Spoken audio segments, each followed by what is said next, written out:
Nous allons parler ce matin de combattre le bon combat de la foi jusqu'au retour de Jésus. Combattons le bon combat de la foi jusqu'au retour de Jésus. Dans la méditation, que le Seigneur nous trouve au service de Dieu, que le Seigneur ne nous trouve pas dans autre chose que son œuvre. Nous allons lire à partir du verset 1 à 8. Il est écrit, Luc 18. Jésus leur adressa une parabole pour montrer qu'il faut toujours prier et ne point se relâcher. Il dit, il y avait dans une ville un juge qui ne craignait point Dieu et qui n'avait d'égard pour personne. Il y avait aussi dans cette ville une veuve qui venait lui dire, fais-moi justice de ma partie adverse. Pendant longtemps, il refusa, mais ensuite il dit en lui-même, quoique je ne craigne point Dieu et que je n'ai d'égard pour personne, néanmoins parce que cette veuve m'importune, je lui ferai justice afin qu'elle ne vienne pas sans cesse me casser la tête.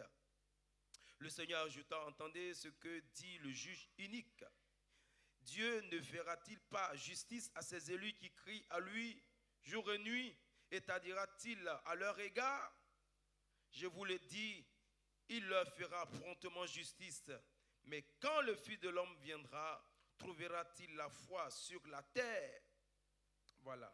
Ici, le Seigneur nous parle d'une veuve qui a sollicité l'aide d'un juge pour lui donner un coup de main.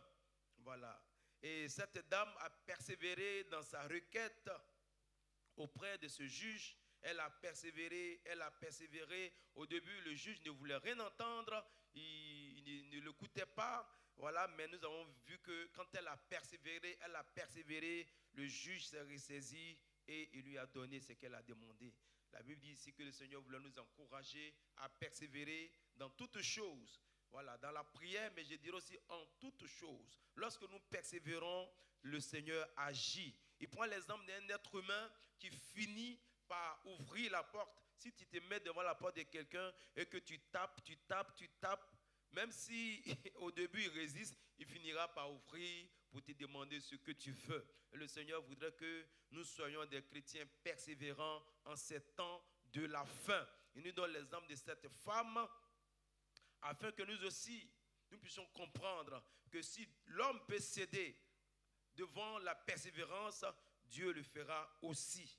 Dieu le fera aussi. Nous devons persévérer en nous attendant à Dieu.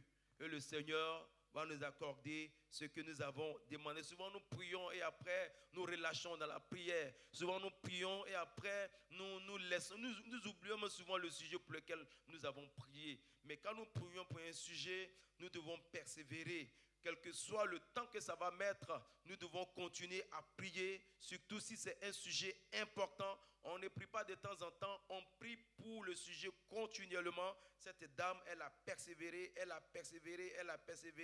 et le Seigneur dit que le juge lui a accordé ce qu'elle lui a demandé. Et nous devons, comme cette femme, persévérer dans tout ce que nous faisons. Mais ce qui nous intéresse ici, principalement, c'est le verset 8. Où le Seigneur conclut cette parabole en disant, quand le Fils de l'homme viendra, trouvera-t-il la foi sur la terre? Quand le Fils de l'homme viendra, trouvera-t-il la foi sur la terre? Parce que nous voyons dans cette parabole que la prière faite avec la foi et la persévérance a produit un résultat. Donc nous devons comprendre que la prière, la foi et la persévérance sont étroitement liées. Il faut prier avec foi dans la persévérance. Tout ce que nous devons faire, nous devons le faire dans la foi et dans la persévérance. C'est parce que cette femme savait que le juge, la Bible nous présente un juge, quelqu'un qui a l'autorité. Elle savait que cet homme pouvait lui venir en aide. Elle avait la foi et malgré les obstacles, elle a continué. Donc retenons ce matin que la prière, la foi et la persévérance sont liés. C'est ceux qui ont la foi qui persévèrent dans la prière. Si tu n'as pas la foi, tu vas prier un instant et tu vas arrêter, tu vas laisser tomber ton sujet pour lequel tu priais. Mais quand tu as la foi, tu persévères. Donc la foi est un élément très important dans notre vie. Voilà pourquoi nous avons pris assez de temps quelques 2, 3, 4 semaines pour parler de la foi. C'est ceux qui ont la foi qui persévèrent dans la prière. Quand tu n'as pas la foi, quand tu pries et que tu ne reçois pas, ben, tu laisses tomber.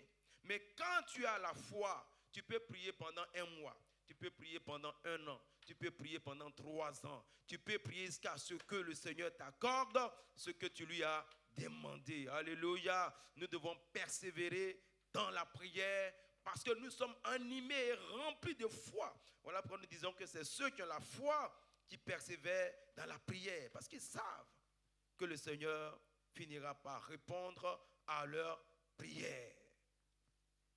Quand le Fils de l'homme viendra, trouvera-t-il la foi sur la terre? C'est une question, c'est une parabole qui finit par une question, par un point d'interrogation. Le Seigneur nous pose cette question parce qu'il n'a pas répondu. Il nous pose cette question et c'est à nous de répondre. Quand Jésus reviendra pour prendre son église, quand Jésus reviendra pour prendre ses enfants, quand Jésus reviendra pour prendre ses élus, trouvera-t-il la foi sur la terre? Il trouvera des pasteurs, comme moi ce matin en train de prêcher l'évangile. Il trouvera des chrétiens zélés, engagés, actifs dans l'église, dans l'œuvre de Dieu, qui vont à l'église. Il trouvera des bâtiments d'église, comme nous sommes ici dans ce lieu. Il trouvera les dimanches des hommes et des femmes qui se dirigent vers l'église. Il trouvera des personnes engagées pour l'œuvre de Dieu, zélées pour l'œuvre de Dieu. Il trouvera des pasteurs en train de prêcher des puissants messages. Mais le Seigneur nous pose la question. Quand le Fils de l'homme viendra, trouvera-t-il la foi sur la terre? Ce que le Seigneur recherche, c'est la foi en nous. C'est la foi en nous. Les œuvres sont bonnes. Les activités, c'est bien. Tout ce que nous faisons, c'est bien.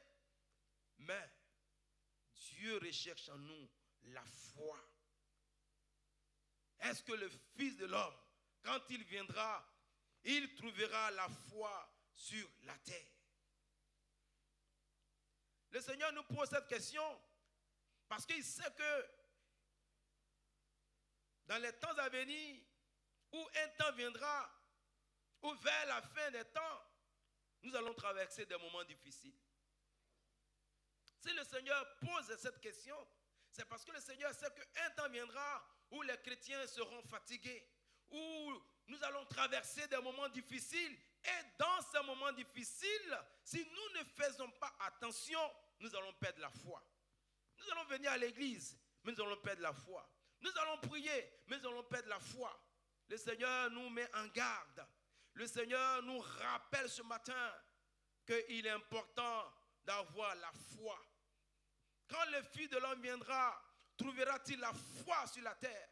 Il trouvera des hommes et des femmes qui prient, des hommes et des femmes qui vont à l'église. Il trouvera des églises ouvertes, des bâtiments. Mais Dieu veut voir la foi. Voilà pourquoi il nous pose la question. Quand le Fils de l'homme viendra, trouvera-t-il la foi sur la terre? Dans ces temps difficiles, dans ces temps de crise, dans ces temps de difficultés, est-ce que nous sommes encore animés par la foi? Nous avons vu quand la pandémie a commencé, combien de personnes ont littéralement abandonné la foi. Beaucoup ont abandonné l'église. Il y a d'autres qui ont abandonné la foi. Il y a d'autres qui ont abandonné l'église. Il y a d'autres qui ont abandonné leur assemblée. Mais il y a aussi ceux qui sont venus à l'église. Alléluia. Beaucoup sont venus à l'église pendant la pandémie. Beaucoup sont convertis. Parce que quand les hommes voient que le monde est en danger, ils courent toujours vers l'église. Quand il y a eu le 11 septembre aux États-Unis, paraît-il que le dimanche a suivi, toutes les églises étaient remplies. Oui, oui, toutes les églises. Parce qu'ils voyaient la fin du monde. Ils voyaient la fin. Ils se disaient encore que, oui, peut-être qu'il y a encore d'autres attaques. L'histoire dit que ceux qui ont témoigné disent qu'après les dimanches qui ont suivi, toutes les églises étaient remplies. Vous avez vu que lorsque Dieu a fermé l'arche et que l'eau a commencé à sortir de partout, la Bible dit que les hommes sont allés frapper à la porte de l'arche pour dire à Noé, ouvre. Mais Noé dit, Dieu a fermé, il a pris la clé. Parce que les hommes savent où se trouve la vérité. Les hommes savent où se trouve la vie. Seulement qu'ils ne veulent pas accepter. Ils ne veulent pas accepter. Après le 11 septembre, ils sont tous allés à l'église. Mais de la manière dont ils sont partis, c'est comme s'ils sont revenus. C'est comme s'ils sont revenus. Parce qu'ils n'étaient pas animés de foi. Ils étaient seulement à la recherche d'une solution, à la recherche d'un problème. Quand quelqu'un vient à l'église et qu'il vient seulement pour recevoir sa guérison, sa bénédiction, tu peux même recevoir, mais ce sera difficile de rester parce que tu ne connaîtras pas ce Dieu merveilleux. Tu n'auras pas de relation avec lui. Pendant la pandémie, beaucoup sont venus à l'église pour fuir la mort, pour fuir tout ce qui fait peur. Quand le Fils de l'homme viendra, trouvera-t-il la foi? Dieu ne cherche pas des hommes qui fuient la mort. Dieu ne cherche pas des hommes qui fuient, qui vont chercher des refuges. Dieu cherche des hommes et des femmes qui sont animés de foi. La foi nous met en relation directe avec Dieu. C'est comme si tu avais le numéro de téléphone de la personne et que tu peux l'appeler à tout moment. Quand tu as le contact de quelqu'un, mon frère José, je peux l'appeler à tout moment. Tous les jours que Dieu fait, je peux l'appeler. Lui aussi, il peut m'appeler. Et quand je l'appelle souvent, qu'il n'est pas là, je laisse un message, il me rappelle. Alléluia. Nous sommes dans une relation de foi. Je le connais, il me connaît et on se parle. La foi nous met en communication directe avec Dieu. Alléluia.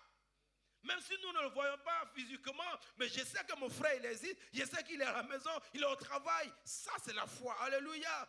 Si tu me dis qui est Joseph, mais je le connais, je ne dirai pas, même s'il n'est pas là, mais je le connais, je connais mon Dieu. La foi nous met en relation directe avec Dieu. Voilà ce que Dieu recherche en nous. Cette relation directe avec lui, cette intimité, cette communion avec lui, cette relation vraie, sincère, c'est ça la foi. Alléluia. Mais lorsque nous venons au Seigneur pour recevoir, c'est comme nous allons voir le médecin, nous allons voir un spécialiste. Quand tu vas voir le médecin, alors le médecin c'est vite fait, il fait la consultation, il te soigne, il te prescrit et puis tu rentres chez toi. Le Seigneur ne veut pas être un médecin pour nous. Il veut être un ami, un Dieu pour nous, un Père pour nous, quelqu'un qui est avec nous tous les jours. Alléluia. Cela est très important. Quand le Fils de l'homme viendra, trouvera-t-il la foi sur la terre? Le Seigneur recherche la foi. Parce que c'est ceux qui ont la foi qui seront enlevés.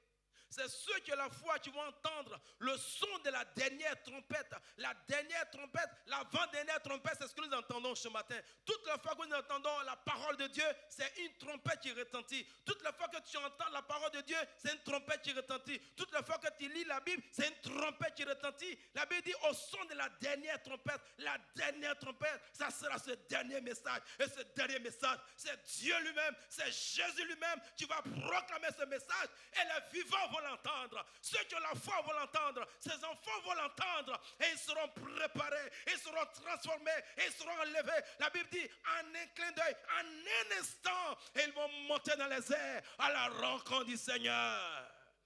Dieu cherche la foi, bien-aimé. La foi. Quand le Fils de l'homme viendra, trouvera-t-il la foi sur la terre? Dieu cherche la foi. Des hommes et des femmes de foi qui, malgré les vents et marées, malgré la tempête, malgré les tourbillons, malgré les difficultés, ils disent que Jésus est Seigneur. Et ceux qui ont été brûlés, et ceux qui ont été assassinés, et ceux qui ont été sciés, ceux qui ont été tués d'une manière incroyable, et on leur avait donné la possibilité de renier seulement Jésus. Ils ne l'ont pas fait. Si tu n'as pas la foi, quand l'épreuve viendra, tu vas renier Jésus. Si tu n'as pas la foi, quand les difficultés viendront, tu vas renier Jésus. Mais si tu as la foi, même face à la machette, face à la mort, tu vas demeurer en Jésus. Et l'ennemi le sait. Il va te laisser aller à l'église pendant 30 ans, pendant 40 ans. Il te laissera tout le temps que tu veux parce qu'il rôde. Il attend le bon moment. un jour qui sera le bon jour pour lui et le mauvais jour pour nous. Et ce jour-là, il va nous mettre dans une situation. Et si tu n'as pas la foi ce jour-là, à cause de cette épreuve, tu vas régner le Seigneur. Tu ne vas pas régner le Seigneur en disant que le Seigneur n'est pas bon, mais l'acte que tu vas poser va traduire que tu as régné le Seigneur. L'acte que tu vas poser, la décision que tu vas prendre, va simplement signifier que tu as régné le Seigneur. Voilà pourquoi il est important que nous soyons animés de foi.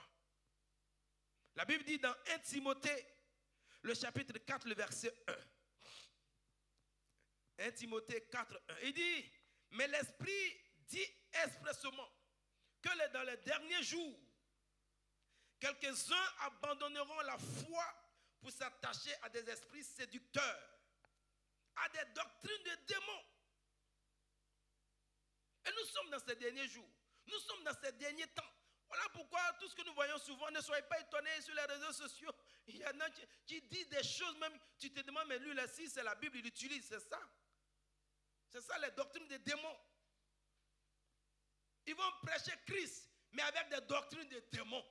Ils vont parler de Jésus, mais animés des doctrines des démons. Pas les doctrines de la Bible, pas la doctrine de Jésus. Ils parleront de Jésus animés par les démons. Il dit les doctrines des démons, des esprits séducteurs dans les derniers temps. Quelques-uns abandonneront la foi. Voyez-vous? Ils ne vont pas abandonner l'église. Ils ne vont pas abandonner l'église. Ils ne vont pas abandonner la religion. Mais ce qu'ils vont abandonner dans l'église, c'est la foi. Voilà pourquoi le mot foi, il est tout petit, caché là dans ce verset. Il est là. Parce que c'est la porte. La foi, c'est la porte qui nous permet de voir Dieu, de parler avec Dieu. C'est ce numéro de téléphone que nous avons, comme je l'ai dit tout à l'heure de mon frère. C'est ça la foi. Et ils abandonneront la foi. Et dès qu'ils vont abandonner la foi, ils vont s'attacher à une autre branche. Pour ne pas qu'il y ait un vide. Et ça, c'est l'œuvre de l'ennemi. Ils vont s'attacher à des esprits séducteurs. Ils seront séduits par des beaux messages. Ils seront séduits par des choses merveilleuses. Ne soyons pas séduits, bien-aimés. Ne soyons pas séduits. Soyons des enfants de Dieu, animés par l'Esprit de Dieu. L'Esprit de Dieu en nous nous convainc. L'Esprit de Dieu en nous nous permet de discerner, nous permet de comprendre, de concevoir, de voir ce que Dieu est en train de faire. Si nous n'avons pas l'Esprit de Dieu, nous serons séduits. Nous serons séduits par la parole. Nous serons séduits par la vue. Nous serons séduits même par nos oreilles. L'ennemi est venu. Il a chuchoté à l'oreille d'Ève. Ève a été séduite. On ne sait pas ce qu'il lui a dit, mais il lui a dit quelque chose de bon. Il lui a dit quelque chose de bien. Tout ce qui est bien n'est pas de Dieu. Tout ce qui est bon n'est pas de Dieu. Ce qui est de Dieu est différent et ne vient pas pour nous détruire. L'ennemi peut utiliser ces choses qui brillent, qui sont bien. Et aujourd'hui, si tu vois un homme de Dieu qui ressuscite des morts, tu seras séduit. Ne sois pas séduit. Ne sois pas séduit. Même s'il ressuscite des morts, même s'il crache le feu, toi qui as l'Esprit de Dieu, aie le discernement avant de le suivre. Mais vous verrez que aujourd'hui, nous sommes attirés par ce spectacle. Tout ce qui est bon. Ouais, il prêche bien. Toi, tu as reçu quoi? Dans sa prédication, est-ce que Dieu t'a parlé? Il prêche bien, c'est vrai, mais est-ce que toi, tu reçois quelque chose de Dieu? Chacun a son papa. Alléluia. Il est beau, il est comment, mais il n'est pas ton papa. Ton papa, alléluia. Dieu est notre papa, le Saint-Esprit est notre papa. C'est lui que nous suivons. Nous ne suivons pas ceux qui sont élégants, nous ne suivons pas ceux qui sont éloquents. Nous suivons le Saint-Esprit. Et la foi nous permet d'avoir le Saint-Esprit en nous. Quand nous avons accepté Jésus, l'Esprit de Dieu vient en nous. La foi vient en nous et nous marchons avec ces éléments. Mais si nous perdons la foi, alors nous sommes exposés à ces esprits séducteurs, ces doctrines des démons. Le seul but, c'est d'éloigner l'homme de Dieu. C'est de nous éloigner de Dieu. Ces doctrines des démons ont pour but de nous éloigner de Dieu. Parce que tout ce qu'ils disent, ça fait du bien à la chair. Mais ça ne te donne pas la crainte de Dieu. Oh non, mais ça va aller. Non, il n'y a pas ça va aller dans l'évangile. Jésus dit, celui qui est avec moi. Voilà. Si tu es avec moi, tu n'es pas contre moi. Ou tu es avec moi, tu n'es pas avec moi. Et dit, celui qui ne rassemble pas, il disperse. Voilà pourquoi quand il parle, il dit, en vérité, la parole de Dieu, elle est une. La doctrine des esprits séducteurs, des démons, ça ne nous donne pas la crainte de Dieu. Ça ne nous donne pas de vie dans la sanctification. Ça nous rassure. Ça, c'est la religiosité. Ça, c'est l'apostasie. Ça te dit non, Dieu est amour. Dieu est amour. Dieu est amour. Dieu est amour, c'est pas faux. Mais ce Dieu d'amour, il nous a donné ses commandements, il nous a donné ses prescriptions, il nous a donné ses principes. C'est ça que nous devons suivre.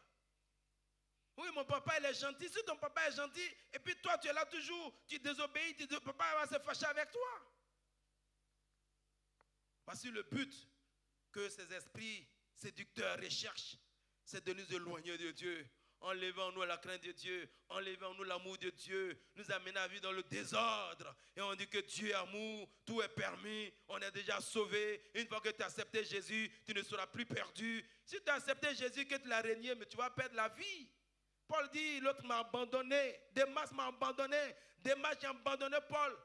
Tu es sûr qu'il ne va pas perdre la foi, il ne va pas perdre le salut. On peut perdre le salut si tu ne suis pas la parole de Dieu. Tu as reçu le salut, mais si tu ne suis pas le salut, si tu ne veilles pas, même un pot de fleurs, ça s'entretient. Une relation, ça s'entretient. Ça fait 20 ans que vous êtes mariés, il faut toujours entretenir la relation pour ne pas tomber dans la routine. Alléluia. Si nous ne veillons pas sur ce que Dieu nous a donné, nous pouvons perdre cela.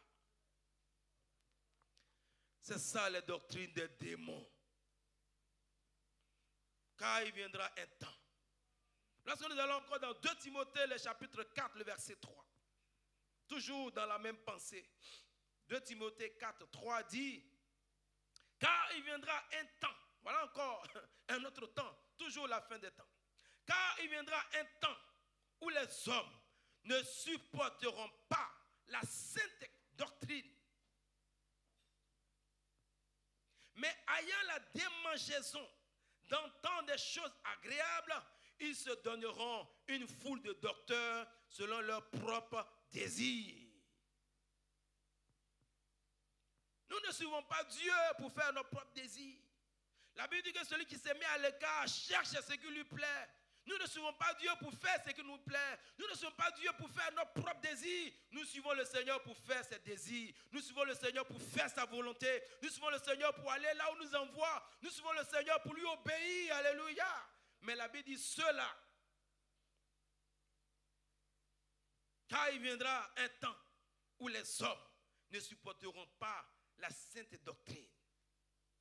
Ils ne vont pas aimer la parole de Dieu. Ils ne vont pas aimer la parole de Dieu. Ce qui est saint, ça ne va pas les attirer. Mais ayant la démangeaison d'entendre des choses agréables.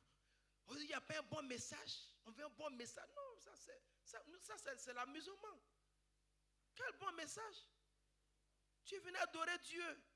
Tout à l'heure on va commencer le culte, tu l'adores, tu rentres chez toi. Le bon message, il est déjà en toi. Le bon message, il est déjà en toi. Tu l'as déjà entendu, il y a 30 ans en arrière, tu as entendu le bon message. Ne tombons pas dans cette routine. Aujourd'hui, on veut un bon message. Non, ça c'est non. Et ça fait que souvent, nous, hommes de Dieu, on se met devant le Seigneur. Seigneur, donne-moi un message pour ton église. Donne-moi un message. Le Seigneur te dit, j'ai déjà donné le message. Et puis, ce n'est pas toi qui décides. Ce n'est pas toi. Pourquoi on dit que tu es un bon homme de Dieu? Mais on va où? C'est comme les pharisiens, ils viennent voir Jésus, fais encore des miracles. On veut voir des miracles. Quelqu'un qui vient de multiplier le pain, 5000 personnes ont mangé, tous ils viennent lui demander encore, on veut voir encore des miracles. Ces miracles, tu veux vraiment? Jésus dit, ce n'est pas un miracle, vous allez voir. C'est ce qui s'est passé avec Jonas, là, vous allez voir. Nous voulons des messages. Nous voulons voir Dieu agir. Non. Ça, ce n'est pas notre relation avec Dieu. Je suis venu adorer mon Dieu ce matin. Même déjà le fait de lire 2-3 versets, mon âme est édifiée et Dieu est glorifié. Alléluia. Quand nous avons la foi, quand nous avons l'Esprit de Dieu, voilà ce que nous recherchons. Nous ne recherchons pas des grands messages, ce n'est pas ça.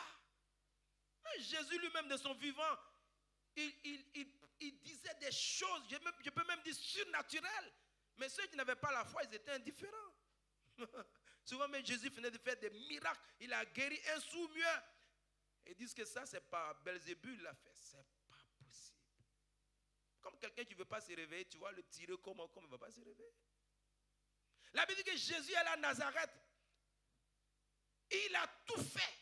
Mais à cause de l'incrédulité, Jésus qui est Dieu n'a pas pu faire des miracles. Donc, ce n'est pas que nous devons chercher des bons messages, nous devons chercher des grands choses. Non, nous avons déjà ces choses-là en nous. Nous avons déjà Dieu en nous, le Saint-Esprit en nous, la foi en nous, qui nous met en relation directe avec le Seigneur. Cela nous suffit, alléluia. Si nous avons déjà la vie ce matin, cela nous suffit. Si nous pouvons encore ouvrir la bouche ce matin pour adorer Dieu, cela nous suffit, alléluia. Que son nom soit béni. Ne soyons pas de ceux-là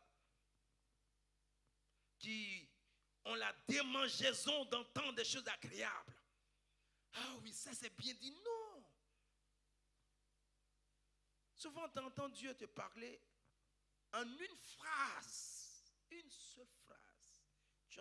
Tu reçois une pensée. Dieu a fini de parler. Tu dis, Dieu m'a parlé.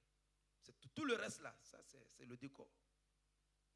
Dans le message du dimanche ou bien du jour, il y a un mot qui est pour toi. Il y a une phrase qui est pour toi. Ce n'est pas les acclamations. Ce n'est pas quand vous nous acclamez, non. Même nous, vous nous faites du mal. Et vous faites du mal aussi. Alléluia. Nous voulons prêcher. Mais est-ce que nous tous, nous essayons de tenir compte de celui qui nous dit de prêcher ici? Est-ce que tu tiens compte de lui? Est-ce que tu dis ce qu'il t'a dit de dire? Est-ce que tu comprends ce que Dieu est en train de te dire ou bien c'est la beauté? Ils cherchent des choses. Il dit qu'ils ont la démangeaison d'entendre des choses agréables. Non. Ça veut dire que la foi n'y est pas. Ça veut dire que la foi n'y est pas. Quand la foi n'y est pas, on s'attarde sur des choses agréables. Mais quand nous avons la foi, nous allons à l'essentiel. Alléluia. À l'essentiel. Souvent, tu viens dans le culte. Pendant tout le culte, tu entends une seule phrase. Dieu t'a parlé. C'est fini, il t'a parlé. Avant de rentrer souvent dans l'église, tu entends une phrase. C'est une pensée. Souvent, c'est juste 2 mots, 3 mots. Le Seigneur a fini de te parler. Alléluia. Toi, tu dois l'adorer. Ne cherche pas encore. Non. Ne perdons pas la foi. Que le Seigneur nous aide ce matin. Voilà. Que Dieu nous aide. Donc, nous ne devons pas vivre la vie chrétienne selon notre propre désir. Mais nous devons la vivre selon Dieu. Si nous vivons la vie chrétienne selon notre propre désir, nous allons où nous allons, nous voulons, nous faisons ce que nous voulons, ça veut dire que nous avons perdu la foi. Oui, ça veut dire que tu as perdu la foi. Tu es tombé dans l'apostasie. L'apostasie, c'est l'abandon de la foi. C'est-à-dire que tu es devenu religieux. Tu es dur comme ça. Tu es dur, les religieux sont durs. Oui, oui. Tu n'as pas fait tac. Ça, c'est la religion. Quand ils ont envoyé la femme qui a commis l'adultère, la loi de Moïse dit, la loi dit, comme ça. La religion, c'est ça, on est toujours prêt à taper dessus, toujours prêt à corriger. Ah, mais tu vois pas qu'il a fauté là, tu vois pas là. Tu vois pas, mais tu vois là, oui, je vois. Jésus dit, je vois. Maintenant, là, c'est la grâce. Il dit, toi, tu es un samaritain. Toi, tu n'es pas un homme de Dieu. Si toi, tu es un homme de Dieu, là, tu n'as pas te comporter comme ça. Alléluia. Que le Seigneur nous aide ce matin. Perdons pas la foi, mais combattons le bon combat de la foi. Combattons, parce qu'il y a un moment donné où le général élève la voix et il dit maintenant, prenez telle arme pour combattre. Aujourd'hui, là, nous sommes arrivés, nous devons être armés de foi. Parce que les temps sont tellement difficiles. Si tu ne marches pas dans la foi, tu vas penser même que Dieu n'est pas là. Oh, Dieu est là. Il est là. Il est avec toi. Souvent, tu ne l'entends même pas. Tu le vois. Il est avec toi. Tu dois fonctionner avec la foi. Et la foi te permettra d'aller de l'avant. La foi doit nous animer. C'est le moyen par lequel nous aimons le Seigneur, même si nous ne le voyons pas.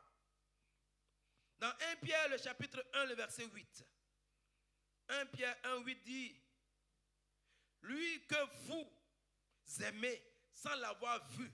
Voyez-vous, depuis cela, Pierre même l'avait déjà dit. Lui que vous aimez sans l'avoir vu, en qui vous croyez sans le voir. On n'a pas encore vu le Seigneur.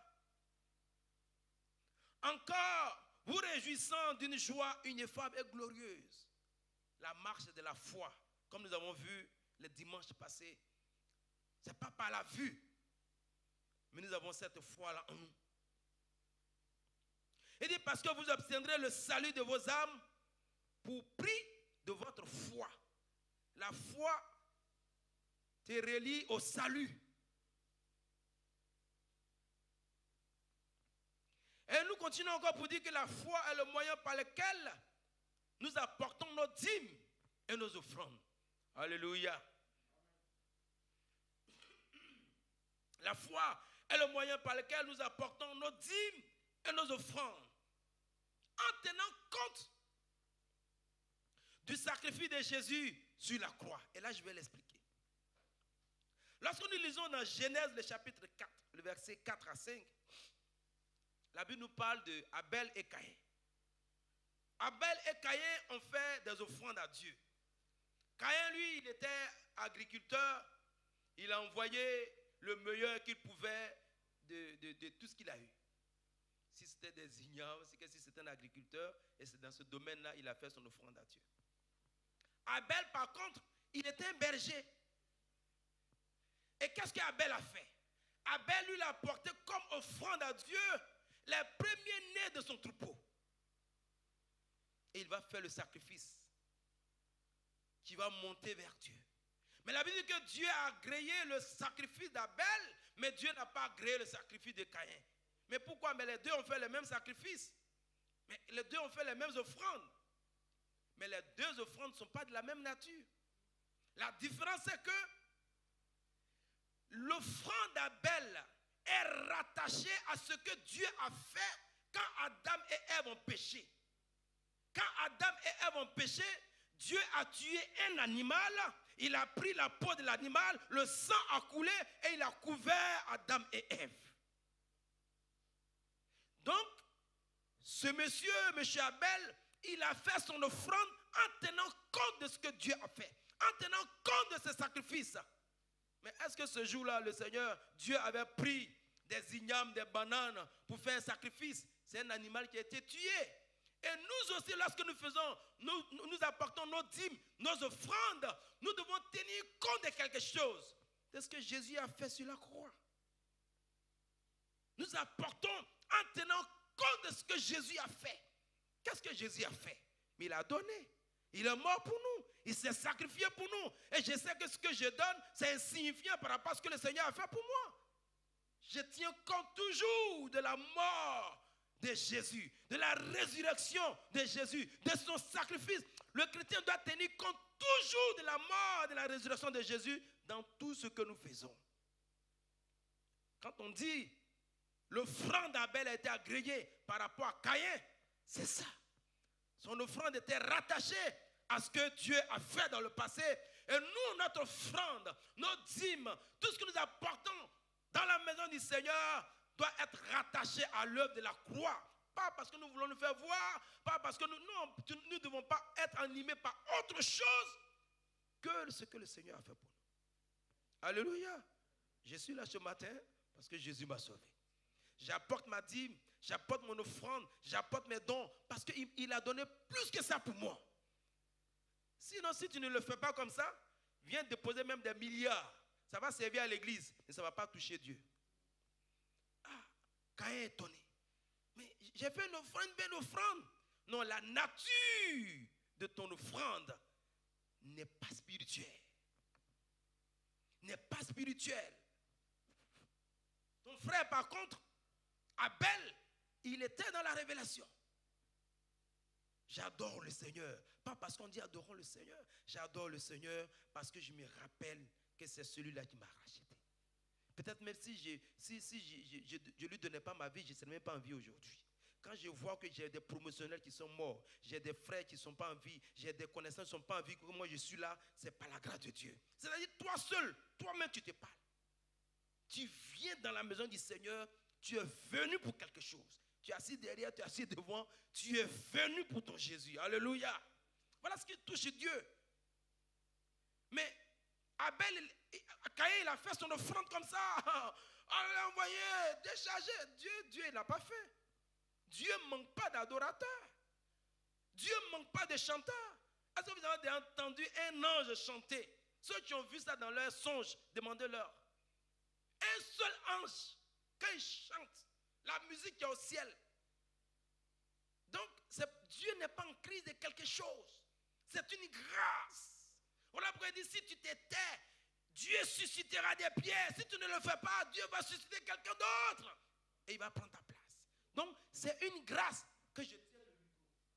Le fait même que je suis ici là, c'est la pitié de Dieu. Le fait que tu sois assis là, c'est la pitié de Dieu. Le fait que tu sois marié, c'est la pitié de Dieu. Tu as une femme, oh là là, bénis Dieu, chaque matin. Tu as eu une femme comme ça, cadeau. C'est cadeau. C'est Dieu qui a eu pitié de toi et t'a donné sa fille. Et puis il t'a donné son fils. Et ceux qui ne sont pas mariés, et ceux qui n'ont pas d'enfants, et ceux qui n'ont pas ceci, et ceux qui n'ont pas cela. Ce matin, il y a des gens qui sont dans des lieux où il y a la guerre, des tremblements de terre. Ils sont en train de se couvrir la tête. Toi et moi, nous sommes assis ici, dans le confort. Quelle grâce! Voilà ce qui doit nous animer. Je suis là, regardez, tout peinard. Oh là là. Je me rappelle, on faisait le culte dans une annexe.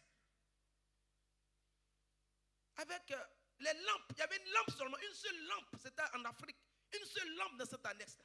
C'était noir comme ça, une petite annexe. Et le pasteur nous envoyait pour aller prêcher là-bas. Non seulement c'est une seule lampe, mais il fait chaud. Mais on faisait le culte correctement. Alléluia. On adorait Dieu correctement. On louait Dieu correctement. Nous devons toujours tenir compte de ce que Dieu a fait pour nous. Si tu ne tiens pas compte de ce que Jésus a fait pour toi sur la croix, tout ce que tu vas faire dans la maison du Seigneur, ça ne va pas toucher le cœur de Dieu. Caïn, il est étonné. Pourquoi j'apporte mon offrande? Pourquoi moi je suis avec Dieu et puis il n'y a pas d'exaucement dans ma vie? Mais Dieu te parle ce matin. Il faut revoir comment tu te comportes. De la manière dont tu apportes à Dieu. De la manière dont tu vis ta vie chrétienne. Est-ce que tu reconnais dans ton fond intérieur qu'il y a quelqu'un qui est mort pour que toi tu vives? C'est ce qui a fait que l'offrande de Caïn n'a pas été agréée de Dieu. L'offrande est agréée de Dieu lorsque nous tenons compte de ce que le Seigneur a fait pour nous. Abel a tenu compte de ce sacrifice que Dieu a fait pour couvrir ses parents. Il dit, ah, qu'est-ce qui a apaisé Dieu? C'est ce sacrifice-là. Et il tient compte et le Seigneur l'exauce. Alléluia. Que le Seigneur nous aide à tout faire dans la foi. Donc nous disons ce matin, la foi est le moyen par lequel aussi nous apportons nos dîmes et nos offrandes à Dieu en tenant compte de la mort et de la résurrection de Jésus. La foi aussi est le moyen par lequel nous marchons avec Dieu, même si nous ne le voyons pas. Dans Genèse 12, nous avons l'histoire d'Abraham. Dieu lui dit, va-t'en de ton pays, de ta patrie. Genèse 12, 1. Va-t'en de ton pays, de ta patrie et de la maison de ton père dans le pays que je te montrerai. Avant que Dieu ne lui montre la prochaine étape, tu dois d'abord manifester la foi. Il dit, va-t'en.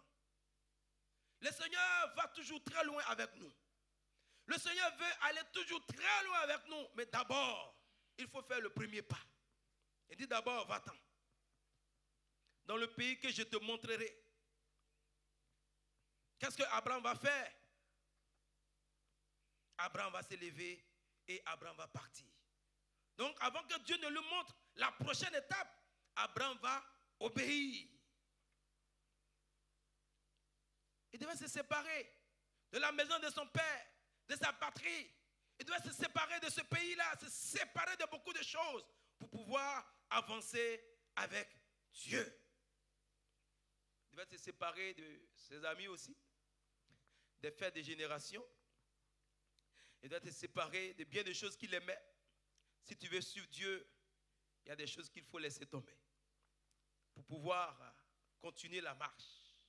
Quand nous lisons dans Hébreux 11, 8, la Bible dit, c'est par la foi qu'Abraham, lors de sa vocation, obéit. Regardez ce qui suit. Est parti pour un lieu qu'il devait recevoir en héritage et qu'il partit sans savoir où il allait. Avec Dieu, nous marchons par la foi. Nous ne savons pas où nous allons, mais Dieu sait où nous conduit. Alléluia. Si nous voulons forcément voir, comprendre, il y a des gens qui cherchent. Il y a un homme qui me disait, mais dans la Bible, il y a des contradictions. Si tu cherches contradiction, tu vas trouver. C'est ça que tu veux voir. Cette contradiction, ce que tu appelles contradiction, dans 20 ans, dans 30 ans, Dieu va te révéler cela. Il n'y a pas de contradiction avec Dieu. Si Dieu a mis certaines situations dans la Bible, c'est toi qui ne comprends pas. Ce livre est le plus vieux que toi. C'est une vieille histoire. Donc tu es un enfant par rapport à Dieu. Ne croyons pas que Dieu se contredit. Ne croyons pas que Dieu ment. Quand Dieu dit quelque chose, il le fait toujours. Alléluia. Nous allons finir tout de suite et le culte va commencer. On va finir avec Pierre dans Luc 18, 22. On va finir là tout de suite. Luc 18, 22.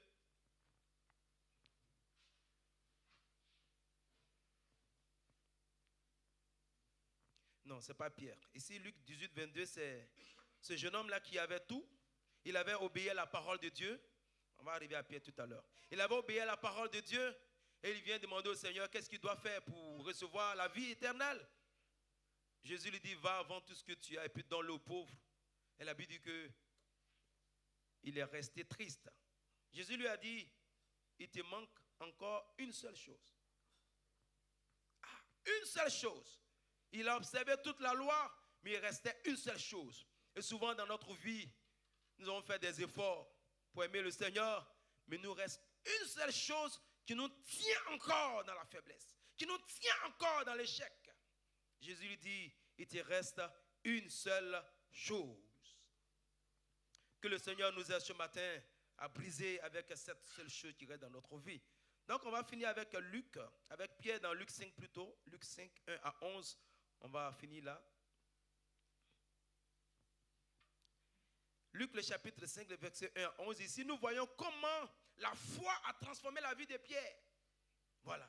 Lorsque Pierre a rencontré Jésus, il était en train de laver son filet parce qu'il avait pêché toute la nuit sans rien prendre. Et Jésus est venu au bord de la mer de Génézareth. Jésus est venu là. Et Jésus a emprunté la barque de Pierre pour pêcher, pour prêcher. Pêcher, prêcher, voilà. Jésus va emprunter la barque de Pierre. Nous allons voir ici progressivement comment sa foi l'a transformé. Jésus vient et Jésus emprunte sa barque. Pierre ne s'est pas opposé. Ça a commencé. Ça marche avec Dieu. Quand le Seigneur vient dans un premier temps, il emprunte notre barque, il prend notre vie, il rentre dans notre vie. Mais ça ne s'arrête pas là. Nous avons rencontré le Seigneur, nous avons trouvé que le Seigneur est bon, mais il faut continuer. Jésus prêche, Jésus prêche, Jésus prêche. Il utilise la vie de Pierre, il utilise la barque de Pierre. Et à un moment donné, il lui dit maintenant, jette ton filet. Qu'est-ce que Pierre fait? Pierre va obéir. La première des choses, il donne sa barque à Jésus. La deuxième des choses, il va obéir à la parole de Dieu. Jésus lui dit, jetez vos filets. Vous pêchez. Pierre dit à Jésus, mais nous on a pêché toute la nuit, on n'a rien pris. Mais, sur ta parole, je jette le filet. Cette obéissance. Le premier pas, il a donné sa vie à Dieu, il a donné sa barque à Dieu. La deuxième des choses, maintenant, il va obéir à Dieu. Vous savez, obéir à Dieu, souvent c'est un peu difficile. Parce que lui-même dit à Dieu, il dit à Jésus, mais ce que tu dis là, on l'a déjà fait. Nous avons travaillé toute la nuit, on n'a rien pris. Mais sur ta parole, il va obéir à la parole de Dieu. Et lorsque nous obéissons à la parole de Dieu, ce qui était impossible devient possible. Alléluia. Sur ta parole. Vous voyez ici l'obéissance à la parole de Dieu. Par la foi, des choses difficiles deviennent faciles. La porte qui était fermée va s'ouvrir devant toi. Lui-même, il a péché toute la nuit. Tu as tout fait de toi-même. Il faut maintenant t'attendre à Dieu. Et sur la parole de Dieu, Pierre va jeter son filet. Et ce qui était impossible devient possible. La porte qui était fermée va s'ouvrir devant lui. Et par la foi, Dieu fera la différence dans la vie de ce monsieur. Et la troisième des choses, la Bible dit que il laissait tout pour suivre le Seigneur. Et les poissons, et la barque, et tout ce qu'ils ont eu. Parce que quand ils ont jeté le filet, ils ont pris une grande quantité de poissons. La Bible dit que le filet même se rompait. Ils ont demandé du secours pour d'autres barques, et les barques même ont commencé à s'enfoncer. Ils ont pris tellement de poissons. Et quand ils sont venus à la rive, alors Pierre tombe au pied de Jésus, il est bouleversé, il dit au Seigneur, retire-toi de moi, je suis un homme pécheur. Il reconnaît que le Seigneur est puissant. Il tombe à ses pieds. Jésus dit non, on ne va pas rester ici. Il dit ne crains point, je ferai de toi un pécheur d'homme. Le Seigneur va avec toi d'étape en étape. Et la prochaine étape maintenant, Pierre sera un pécheur d'homme. Mais qu'est-ce qui se passe? La Bible dit il laissait tout pour le suivre. Souvent nous restons là à la première étape. Le Seigneur a fait un grand miracle dans ta vie. Il y a 20 ans, c'est ça seulement tu racontes. Tu as fait une expérience avec Dieu. Tu restes sur cette seule expérience. Tu as un grand témoignage, le seul témoignage. Mais laisse-moi te dire que le Seigneur est vivant. Il agit toujours. Il intervient toujours. Il fait toujours des miracles. Il peut toujours te parler. Il peut toujours intervenir dans ta vie. Il peut toujours se révéler à toi. Ce que tu as vécu hier, là, c'est passé. La foi d'hier, cette foi d'hier, là, ne peut pas te sauver aujourd'hui. Il faut continuer avec la nouvelle foi. Il faut continuer. Le Seigneur dit, je ferai de toi un pécheur d'homme. Le Seigneur dit à quelqu'un ce matin, il y a une autre étape qui t'attend. Je te donne encore un autre rendez-vous. Et pour que cela puisse se réaliser, qu'est-ce qu'il fait? Ils vont tout laisser pour le suivre. Est-ce que nous sommes prêts à tout laisser pour suivre le Seigneur? Mais ils ont tout laissé pour le suivre. Que le Seigneur vous bénisse ce matin. C'était juste une petite pensée que nous devons partager pour préparer nos cœurs avant de commencer notre culte.